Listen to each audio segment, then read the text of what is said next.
पूरे राज्य और भंडारा जिले में कोरोना के बढ़ते संक्रमण को देखते हुए राज्य में सख्त प्रतिबंध लागू किए गए हैं, जिसके तहत पिछले कई दिनों से धार्मिक स्थल भी बंद है। मंदिर मस्जिदों पर ताले लगे हुए हैं। रमजान में भी मस्जिदों के दरवाजे बंद ही रहे, किंतु मस्जिद में नमाज अदा की जाए या घर पर ही करनी है, इसे लेकर मुफ्ती साजिद ने सभी नागरिकों से अपील की है कि वे मस्जिदों में ना जाते हुए घरों पर ही नमाज अदा करें और ईद की नमाज को घर पर रहते हुए किस प्रकार अदा किया जाए, उसके बारे में उन्होंने विस्तृत रूप से जानकारी दी है। बिस्मिल्लाहिर्रहमानिर्रहीम। क़ाल रसूलुल्लाह सल्लल्लाहु अलैहि वसल्लम लिकुल्लि क़ौमिन ईदुन व हाज़ा ईदुना। अल्लाह के नबी सल्लल्लाहु अलैहि वसल्लम ने फरमाया, हर कौम के लिए एक खुशी का और ईद का दिन होता है। ईद उल फ़ितर 30 रोज़े रखने के बाद रमज़ान का महीना ख़त्म होने के बाद जो दिन आता है, ये हमारी खुशी का दिन है, ये हमारी ईद का दिन है, ये मग़फ़िरत का दिन है। अल्लाह की तरफ से इसमें इनामात अता फ़रमाए जाते हैं और ये बड़ा ही निहायत खुशी का हमारे लिए मौका है। इसमें इस्लाम ने ईद की नमाज़ पढ़ने को वाजिब करार दिया है। अल्लाह के नबी सल्लल्लाहु अलैहि वसल्लम ने ईद की कुछ सुन्नतें बतलाई हैं, जिसे सुबह सवेरे जल्दी उठ जाना, मिसवाक करना, गुस्ल करना, खुशबू लगाना, अच्छे कपड़े पहनना, और हर साल जिसे हम ये सब करने के बाद ईदगाह की तरफ या मस्जिद की तरफ जाते थे, मौजूदा पेंडेमिक हालात की वजह से, कोरोना की वजह से, लॉकडाउन की वजह से ये जाना ईदगाह की तरफ या मैदान की तरफ या मस्जिद के बड़े इज्तिमा की तरफ शायद मुमकिन नहीं होगा। तब ऐसे मौके पर क्या करें? तो अगर आपके घर में 4 मर्द हैं, बालिग हैं, उसमें से कोई एक नमाज़ पढ़ाने की इस्तिताअत रखता है, तो उसको चाहिए कि वह एक इमाम बन जाए, 3 लोग उसके साथ मुक्तदी रहे और घर में ही वह ईद की नमाज़ पढ़ सकते हैं। ईद की नमाज़ का तरीक़ा क्या होगा? तो सबसे पहले नमाज के लिए नियत करनी है। नियत करता हूँ मैं 2 रकत नमाज ईद उल फ़ितर की वाजिब माँ ज़ायद 6 तकबीरों के वास्ते अल्लाह ताला के, मुँह मेरा काबे शरीफ की तरफ, पीछे इस इमाम के। ये नियत करने के बाद इमाम अल्लाहु अकबर कहेगा, ये तकबीर तहरीमा होगी। मुक्तदी भी उसके साथ अल्लाहु अकबर कहकर तकबीर तहरीमा कहकर नाफ के नीचे हाथ बांध लेंगे। सना पढ़ी जाएगी।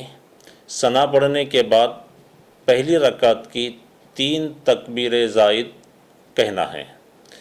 सना पढ़ लेने के बाद अल्लाहु अकबर कहता हुआ कानों तक हाथ उठाकर छोड़ देंगे। दूसरी मर्तबा अल्लाहु अकबर कहता हुआ कानों तक हाथ उठाकर छोड़ देंगे। तीसरी मर्तबा अल्लाहु अकबर कहता हुआ कानों तक हाथ उठाकर नाफ के नीचे बांध लेंगे। उसके बाद इमाम क़िरात करेगा, सूरह फातिहा होगी, कोई सूरत पढ़ी जाएगी। उसके बाद रुकू और सजदा होगा। 1 रकात इस तरह से मुकम्मल होगी।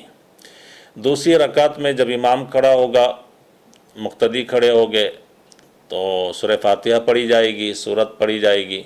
रुकू में जाने से पहले क़िरात मुकम्मल हो जाने के बाद दूसरी रकात की 3 ज़ायद तकबीरें पढ़नी है। मुक्तदी को भी कहना है, इमाम को भी कहना है। अल्लाहु अकबर कहता हुआ कानों तक हाथ उठाकर हाथ छोड़ देंगे। दूसरी मर्तबा अल्लाहु अकबर कहकर कानों तक हाथ उठाकर हाथ छोड़ देंगे। तीसरी मर्तबा अल्लाहु अकबर कहकर कानों तक हाथ उठाकर हाथ छोड़ देंगे। चौथी मर्तबा कानों तक हाथ उठाए बग़ैर अल्लाहु अकबर कहता हुआ रुकू में चला जाए। रुकू होगा, सजदा होगा, कायदा होगा, सलाम फेर कर 2 रकात नमाज की तकमील होगी। नमाज के बाद दुआ की जाएगी। दुआ के बाद खुतबा होगा। ये पूरी नमाज की नीयत और तरतीब होगी। इस तरतीब से आप नमाज पढ़ा सकते हैं घर में, अगर 4 लोग आपके पास हैं। अगर खुदा ना खास्ता आप घर में अकेले मर्द हैं, कहीं और जमात में शरीक होने का मौका नहीं मिल रहा है, अगर ऐसी सूरत हाल है कि आप कहीं जमात में शरीक नहीं हो पा रहे हैं, लॉकडाउन की वजह से कहीं घर से बाहर निकलना आपके लिए मुमकिन नहीं हो रहा है और आपके आसपास कोई जमात भी नहीं हो रही है, तो कम से कम इतना ज़रूर करें कि چاشت کی 4 رکعت نماز آپ اپنے گھر میں تنہا 2 رکعت کی نیت کر کے پڑھ لیں، تو یہ ایک اس کا بدل تو نہیں ہو سکتا ہے عید کی نماز کا، ہاں لیکن یہ ایک نفل نماز ہے چاشت کی جو اس وقت ادا ہوتی ہے روزانہ، اور اس وقت اگر ہم ادا کر لیں تو بہت ممکن ہے کہ جو قلق اور افسوس عید کی نماز کے چھوٹنے کا اس وقت ہوا ہے، تو اس کی ادائیگی سے اللہ تبارک و تعالی اس قلق اور افسوس کو کم کر they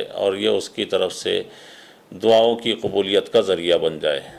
be S crime India news کے ساتھ جڑے رہنے کے لیے YouTube, website, Twitter, Facebook, Instagram پر ویڈیو دیکھ لائک، کمنٹ اور شیئر کریں۔ ساتھ ہی یوٹیوب چینل کو سبسکرائب کر بیل آئیکن دبانا نہ بھولیں اور گوگل پلے اسٹور سے bscrimindianews.com کی ایپلیکیشن کو ڈاؤن لوڈ کر روزانہ تازہ خبروں کے لیے ہمارے ساتھ بنے رہیں۔